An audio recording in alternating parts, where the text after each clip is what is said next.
اعوذ باللہ من الشیطان الرجیم بسم اللہ الرحمن الرحیم۔ ماہ رمضان کی فضیلت و اہمیت۔ حضرت ابو ہریرہ رضی اللہ تعالیٰ عنہ سے روایت ہے کہ رسول اللہ صلی اللہ علیہ وسلم نے ارشاد فرمایا کہ جب رمضان کی پہلی رات ہوتی ہے تو شیاطین اور سرکش جنات قید کر دیے جاتے ہیں اور دوزخ کے سارے دروازے بند کر دیے جاتے ہیں، پھر اس کا کوئی دروازہ کھلا نہیں رہتا اور جنت کے تمام دروازے کھول دیے جاتے ہیں، پھر اس کا کوئی دروازہ بند نہیں رہتا،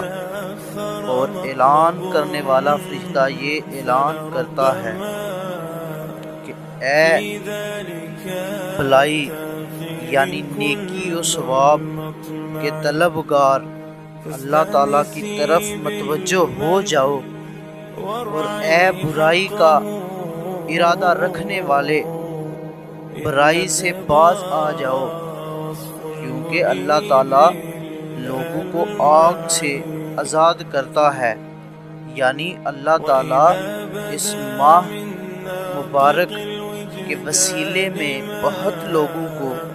آگ سے آزاد کرتا ہے، اس لیے ہو سکتا ہے کہ تو بھی ان لوگوں میں شامل ہو جائے، اور یہ اعلان رمضان کی ہر رات میں ہوتا ہے۔ ترمذی اور ابن ماجہ۔